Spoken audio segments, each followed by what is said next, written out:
Hello, I'm Juino D'Souza, and today we are going to talk on another hot topic in Goa, that is this traffic congestion, traffic which is in a mess in Goa. How public finds a lot of inconvenience and difficulty when they drive their vehicles. There is no parking place, bumper to bumper traffic. You go from Panjim to Margao, it takes you about 1.5 hours. The new Zuari bridge is being constructed. Debris is thrown all over on the road. Earth moving machinery causing a lot of traffic obstruction. So what is happening now? We are going to grill the government and find out that why is the government neglecting this traffic management in Goa. And we are joined here by a very eminent panel of government personalities. We have Mr. Salim Sheikh. Salim Sheikh hardly needs any introduction. He is the DYSP of the traffic cell, the traffic management in Goa. He's been a very efficient officer right from the days of which he was a police inspector, very strictly enforcing traffic discipline, and he's brought about a lot of reforms in traffic management.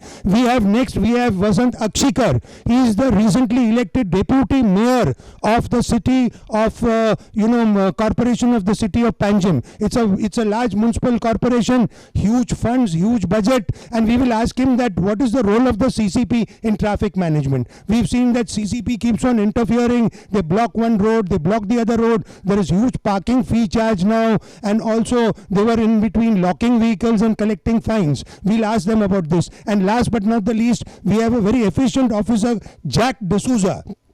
Jack D'Souza is the Assistant Director of Transport.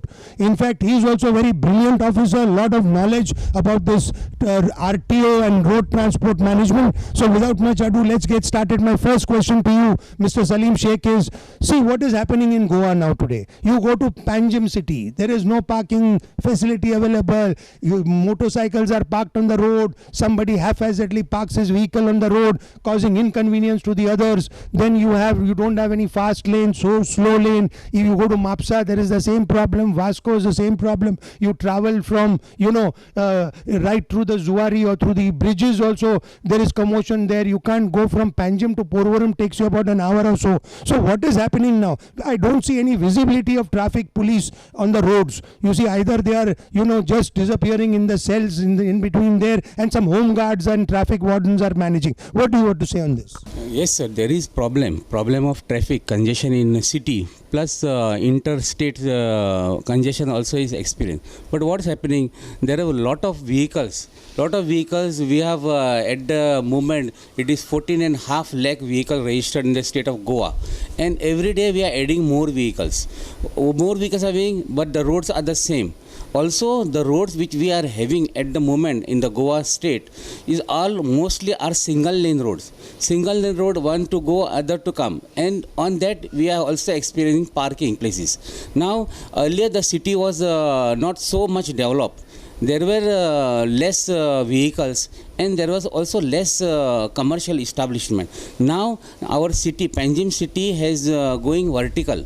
It is going vertical, and the parking spaces have coming to very minimal space. So much emphasis is not given to the parking of spaces, even by the builders who are constructing high-rise buildings. This is one of the aspects. At the same time, earlier in Panjim city, we have seen there were no casinos. There are around 5 ships which are stationed in the middle of the Mandavi bridge, and around 4,500 people are working in it. All the staff are working in these ships, and their vehicles are also parked on the sideways of the road. And beside this, there are tourists who are visiting these casinos during day and night time. It is operational 24 hours a day. Lot of vehicles of these tourists, then taxis, then support staff, then all this connected with the vehicles, connected with the ships, casinos are also being parked all along this DBP mark. We don't have that much space. I also agree there is one parking space, multi-level parking space created by the government at bus stand that caters to around 400 vehicles. But 400 vehicles is not sufficient. We have 5 floors. Entire floor is completed full with the parking, and rest the vehicles are left to be parked on the wherever road is available. Now coming to the Zuari bridge, Yes, we have to face some inconvenience because today only I have come to know that it is going to be completed by 19 December. So it is a good sign we are going to have a good traffic way. So till 19 December this Zuari bridge will be expected to be open for the general public, and this problem will be solved. So this we have to wait for some time. So development is going on, and we traffic police are doing our level best to give smooth wherever possible to the general public and least inconvenience to the motorist. Well said, well said. You see, we do appreciate that the hard work which is put on by the traffic police, to obviate the difficulties faced by the general public. But yes, we've got to address these issues, what you've just said. If it's the casinos, then the government must take the casinos to task or charge extra to the casinos, to cover up this problem that is encountered. Now, Jack D'Souza, you see, as Mr. Salim Sheikh said, 17 lakh vehicle population in Goa. Number of vehicles are growing. So now what is the remedy? We find that the RTO is just hardly, diligently performing its duty, sorry to say, because they park their vehicle, they may issue some challans here or there. But what about the drivers, who are not so having the skills? Driving license are being issued at random. Young boys are speeding, causing accidents. You find senior citizens, sometimes 75, 80, driving also the cars, and they can't see properly, can't hear properly. So, and also there is no strict discipline to control these offenders. What do you have got to say on this? So first of all, let me explain to you regarding the strength of RTO and the population of the vehicle, which Salim sir has already said it is around 14 lakhs. The strength of RTO is just 100 officers, and effectively on road which is available will be around just 70, because others are in the office. And RTO work is normally related to office work. Besides that, our officer makes it convenient actually to, after finishing their office duty, they come on the road. That is only 75 officers are available with the transport department who can come on the road to enforce discipline. But in spite of this, our officers are continuously on the road, maybe before office hours or after office hours, to enforce this discipline on the road. As you say, regarding the licenses which are being issued, presently there are around 10 lakh licenses which are issued by the transport department. And every year, you can say there is an increase of around 25 to 30,000 licenses which are issued. But recently, there is a high rise in the number of licenses which were issued. Maybe because people were at home due to COVID, they thought it is right time to get a license. And in fact, last year we issued around 86,000 licenses.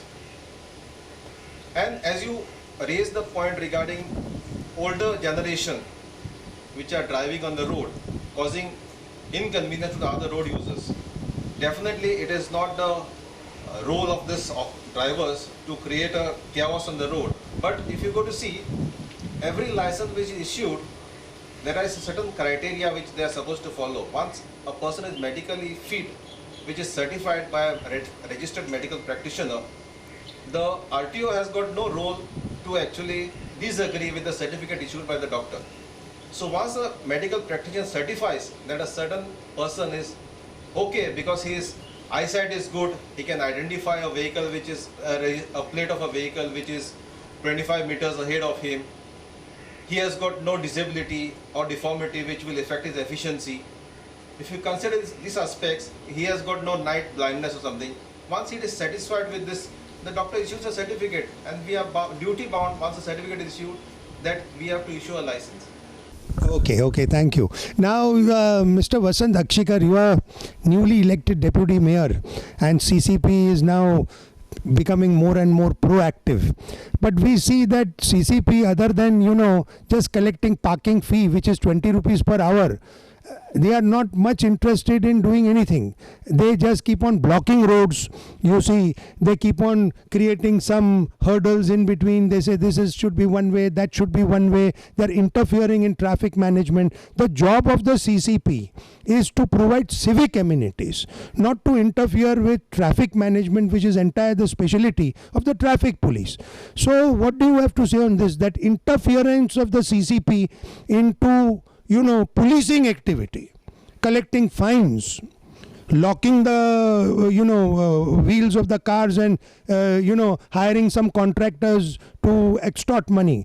So what do you have to say on this count? As CCP, we have to work with the police department. We have to go in tandem. Since we are the local government, we have to look into the people's issues.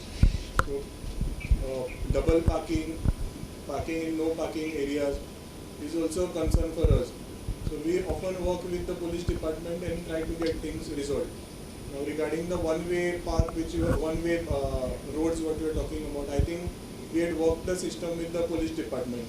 So whatever proposals are there, we send it to the police department, we discuss with them. Once we get the NOCs, it is only then it is implemented. So per se there is no interference. We work together, we put our proposals to them. Once we get the NOC, then it goes to the collector and then it is approved. So regarding the towing of the vehicles and all, we have to do it with the police department. So we have already moved a file to the government to approve the rates, and very soon we will be starting the clamping drive, because what happens is there is a lot of traffic blockage because of the double parking. So we are planning to streamline this traffic management with the help of the police by clamping the vehicles or towing the vehicles. So we have to be one step ahead when it comes to traffic management. Good, very good. Now, Mr. Salim Sheikh, I have often seen that your traffic policeman who controls the traffic, I'm sorry to say, but absolutely is, he does not know how to virtually manage the traffic. For example, you go to another state, you go to Mumbai city.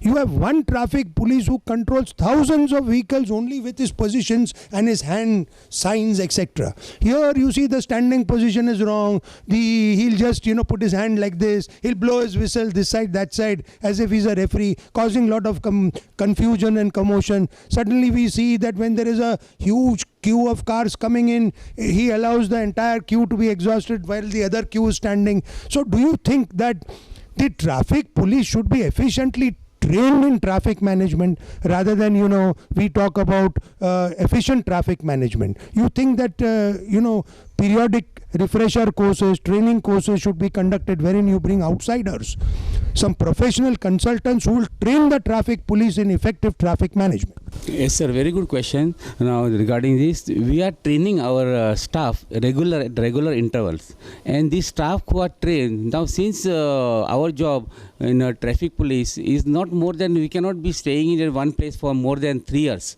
So they keep on transferring from one place to other thing. So our traffic police are also transferred to police station, CID, then other units also. So in between these people who are trained are transferred to other units also. Because of this, the quality of traffic police who are on the road doing these traffic duties on the road is slightly getting affected.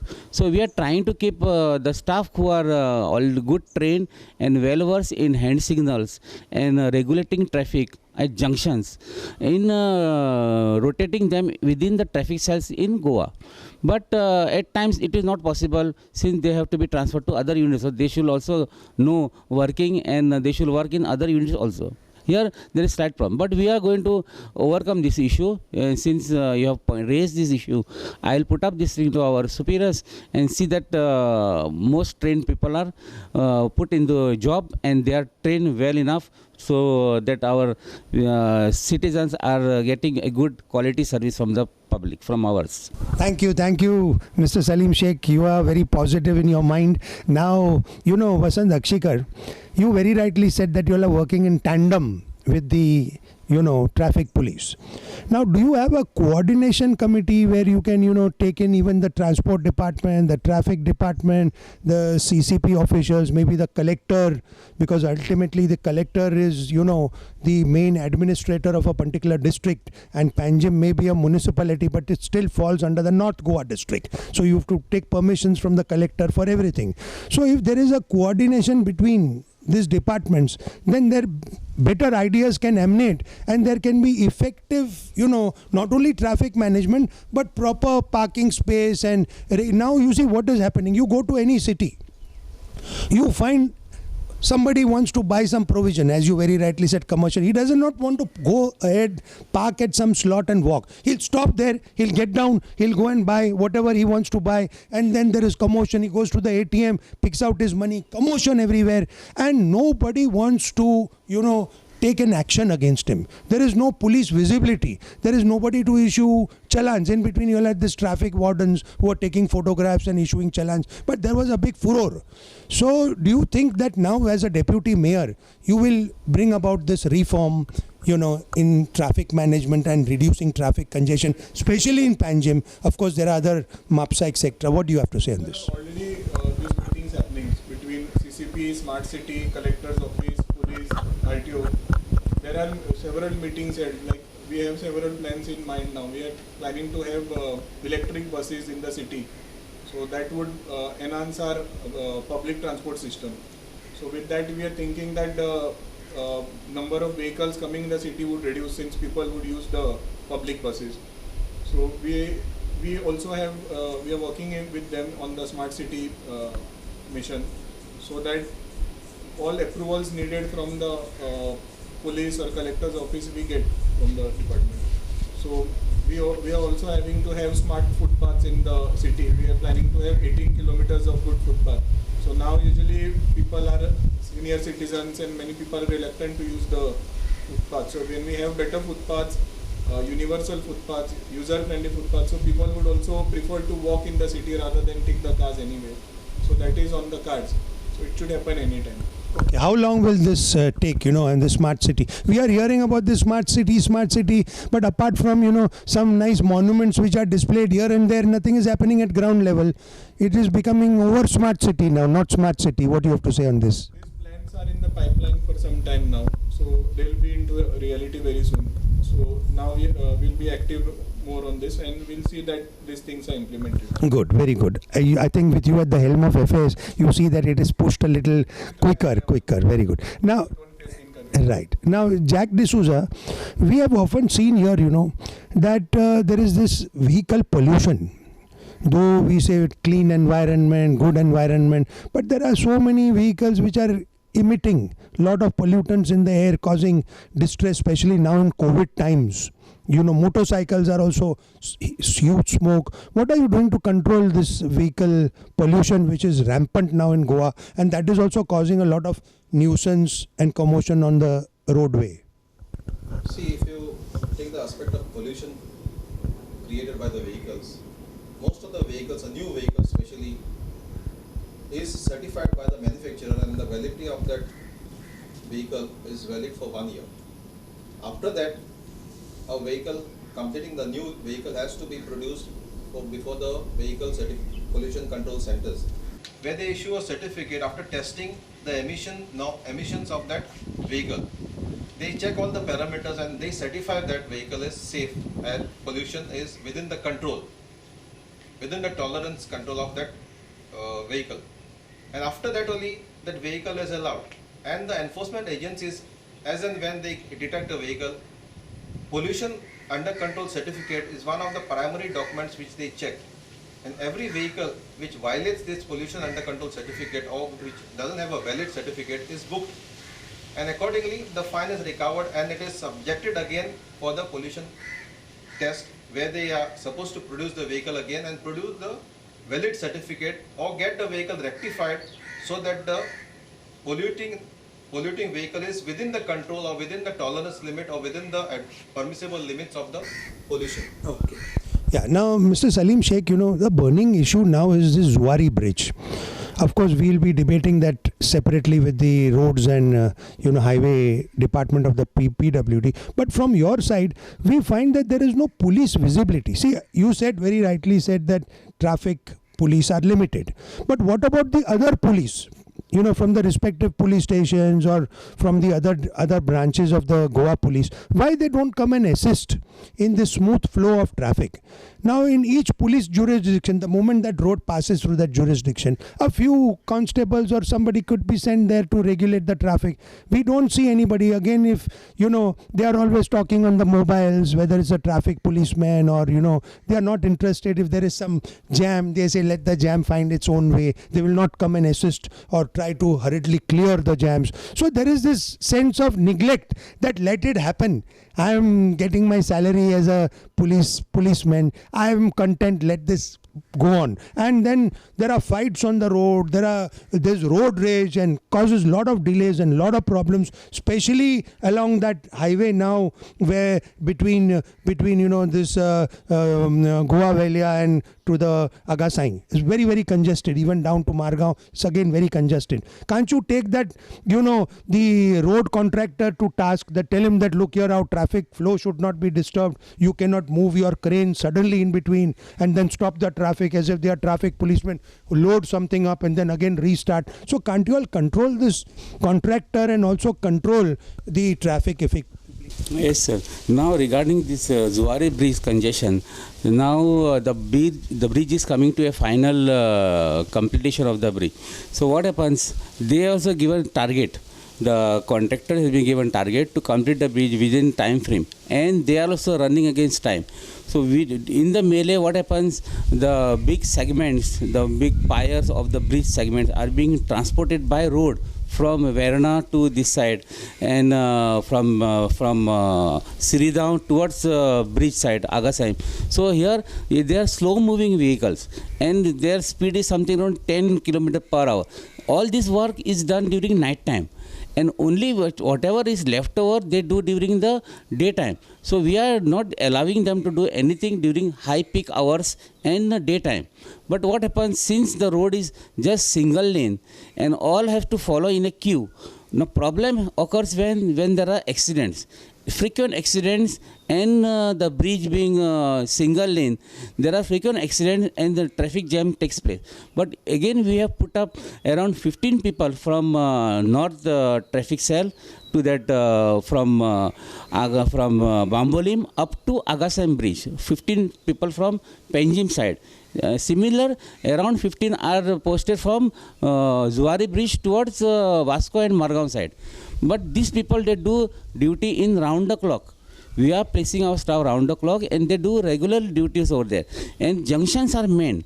And any accident takes place, they have given clear instruction to immediately remove that thing. Plus, we have stationed 2 cranes on either side of the bridge, so that when accident vehicle is there, is to be removed immediately. Accident, breakdown, sometimes petrol gets exhausted. This type of complaint we received, and we try to solve them. But during removal of this time, there are long pile up of vehicles on either side and congestion occurs. But still, with whatever manpower and with a single lane, we are doing the best whatever we can do, so as this thing is clearly traffic is not congested and traffic moves smoothly on these sides. Now, you see, Mr. Salim Sheikh, you very rightly mentioned that along that Zuari Bridge, there is only one lane. But what happens is, motorists are experiencing huge delays because of this one lane facility. I do realize that the bridge is going to be constructed by December 19 and they are hurrying up. But you see, the government should enforce that either that lane should have some facility for overtaking or, otherwise what happens is, it is a narrow lane, everything is being blocked. So can you not open one more narrow lane on the other side, because there is a facility there, but government is neglecting, the contractor is neglecting. You can enforce with the contractor that, look here, this one lane we have kept here, but this is not enough. Now you clear your debris, let's widen this lane, and they can do it if they want to. Yes. So what do you have to say on this? Yeah, in such situation, what happens? Always, whenever any work is being taken up by the GSIDC or any our PWD officials, especially now we take for the Zuari Bridge, we always request them to give 2 lanes. 2 lanes either way, both lanes, two lanes to go and 2 lanes to the other opposite traffic. But this is never accepted from our side, and always and by thing only 1 lane is given. And in this thing, what happens? Even there are Goa being a mixed traffic, there a rickshaw also is going, a motorcycle is going, a truck or a small tempo which is going loaded with the vehicle. That will not take match with the high speed vehicles which are moving on the same direction. So suppose one tempo also is going with loaded with some construction material, it will go at a lesser speed, whereas the speed of the high end vehicle will be much fast. So all has to follow this vehicle. They cannot overtake. Since there is no space available there and he cannot overtake, then you will find a big queue following this truck. This is one of the issue. Point. I think the government must be very, very serious. You see, we cannot blame the traffic police. The government must have a desire to ensure that, there is free flow of traffic, and contractors cannot be pampered. You see, nowadays I find that contractors are pampered. Now, for example, now the Highway Authority or Ministry of Road Transport outsource this to private contractors. There's a Buildcon which is doing this construction there. So it cannot be that this contractor is allowed to have his own say and rest of the government is subordinate to him. He should be put in his place. Strictly things should be enforced. So I think the government of the day, whether it's the PWD or the office of the chief secretary, they should address this issue, because our Goans cannot face this inconvenience having one narrow lane, and then this narrow lane is also encouraging traffic on the opposite side, and there is no way to overtake, etc., etc. Another issue, what we are facing is about drunken driving. Now, as you said, you have these casinos. Everybody goes and drinks in the casinos.